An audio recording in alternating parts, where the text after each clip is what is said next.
Welcome to the Short Funk Podcast. I'm Tom Barbalet.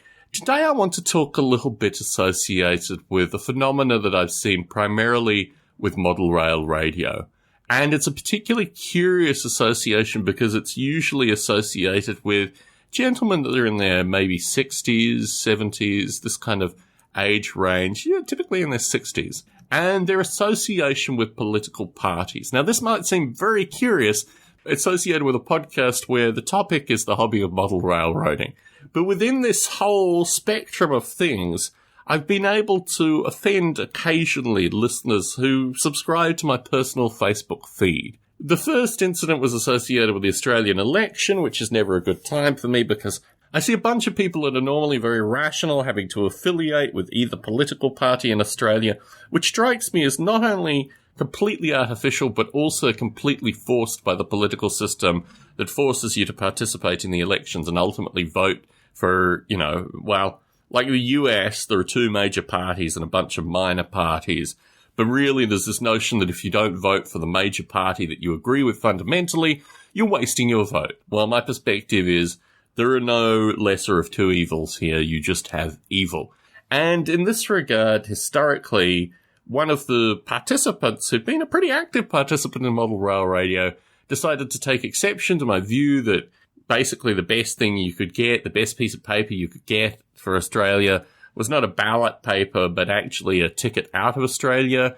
This obviously pushed him a little bit over the edge, and he sent me a bunch of very curious things associated with my family in Australia, and he called into model rail radio following, but that basically ended our working relationship and ended his participation in model rail radio.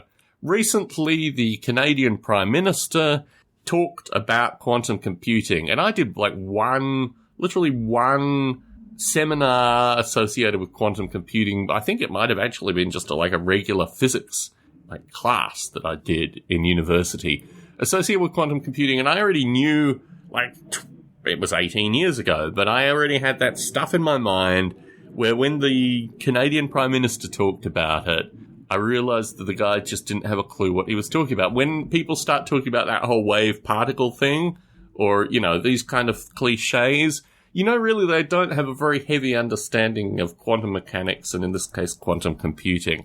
And there are a few keywords that you look for associated with quantum computing, and bits, unfortunately, is not one of them, and the wave particle thing just made me realize that he was ad-libbing for the sense of humor, for the cameras, these kind of things. Now, I don't normally get offended by this kind of stuff. It's pretty typical. But what I found very curious was that this became a thing on the internet. This became a thing that people passed on the footage of the Prime Minister. He was supposed to be talking about something else, but one of the journalists made a joke and asked him about quantum computing. And I thought, does it show actual respect for quantum computing in giving completely the wrong answer, which thankfully sounds sufficiently like something that might be right, that you kind of get a few laughs, and in this case it becomes an internet phenomena? Or is it just a means of pushing misinformation associated with this field, which I don't feel particularly passionate about, but at least I understand some of the basic components to this. Anyway, so I posted this to Facebook in a relatively insipid post, or at least I thought so. And a few Canadians, and I've got to point out, a good number of our listeners for Model Rail Radio come from Canada, or at least actively participate in a Canadian. A few Canadians took exception to this thing. And what I was saying specifically was that the Prime Minister probably should learn a bit about quantum computing, but more importantly, before these things become viral, before these things are actively, sent out into the broader public, maybe it's a good idea that people maybe look at the Wikipedia article associated with quantum computing, or maybe do a bit of background research to get a sense that this is a thing that exists at least in a few physicists' minds, and it is completely different to what this gentleman is talking about. In fact, by putting out this kind of misinformation, you're not really doing a public service for anyone. I mean, maybe it excited a few of the quantum computing physicists because they're like, wow, that's actually becoming something in the media. But my perspective was, this is just an example of a politician ad-libbing on a topic that I don't really know much about. And this, unfortunately, I see as symptomatic of the problems associated with contemporary political what have you.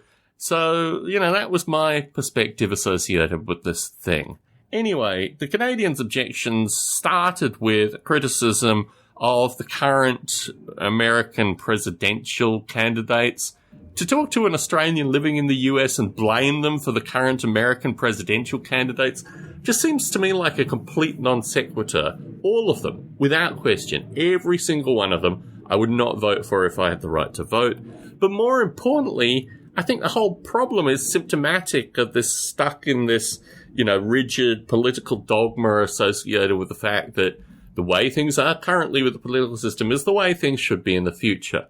I have concerns associated with the Canadian Prime Minister as well, because I think there's no reason. I think Canada has a population of maybe 38 million, maybe somewhere between 30 and 38 million. There's no reason that the same person should be Prime Minister twice. I feel more extreme associated with the Bush and potentially Clinton legacies here, but really I find it very extraordinary that the political system is really so much in parallel to the old school kind of House of Lords, or even really the senators here. The whole thing is about birthright and a wide variety of really curious things, which I would think would be antithetical to what should be existing in this abstract idea of democracy, which I pretty well already discarded.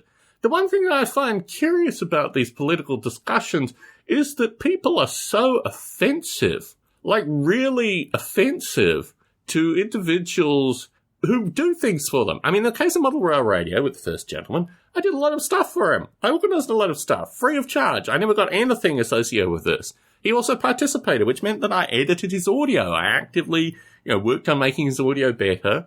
And with the gentleman who responded, again, many, many minutes, if not hours, of audio recording that I'd done of this gentleman that I'd put out and, I'd taken my time and energy in order to get it out. Nothing more to pass on the information. And most of this, in both cases, was self-promotion associated with these individuals. So what strikes me as really strange is this is a real thing. Like, you're communicating with a real human who's actually done real work to your benefit. And yet mysteriously through this, because he said something which you feel might be offensive associated with your particular political views, it's completely okay just to behave in a really quite curious and somewhat disturbing fashion. And I think on some level of society, the current society has agreed that this is acceptable. That people, when their political opinions are offended, are able to do whatever they like with regards to individuals who here have actually done a lot to help them out. And that I find very, very curious. I find this kind of emotion associated with politics that's removable from an emotion associated with interaction. Now, truth be told, I've unfriended a few folk on Facebook associated with their political beliefs, and in many cases these are people who have participated in Model Rail Radio. But at the end of the day, I feel like my mental space, my Facebook mental space, should be more associated with cat videos and occasionally photographs of home renovations and holidays and these kind of things, and really should have nothing to do with the contemporary political process that it angers me as well. I mean, obviously it has an emotional impact on me too, but my emotional impact is usually associated with frustration with the contemporary process and the fact that a bunch of people who normally would be perfectly interactable and easygoing are affiliated with these nuts, these war-mongering nuts. And ultimately, I guess my reaction to this is to unfriend people in some circumstance. The gentleman who commented about the Canadian Prime Minister, I let it slide, but it did strike me as strange that these kind of ideas of abstract people that are in political office is so independent to real people that do real work that really benefit other people. It just strikes me as strange that this thing is societally acceptable. But as a good portion of my life is mandated and controlled by people of this generation with this kind of phenomena, I've just got to accept it as a thing and move on. Tom Barbalet in San Jose, signing out.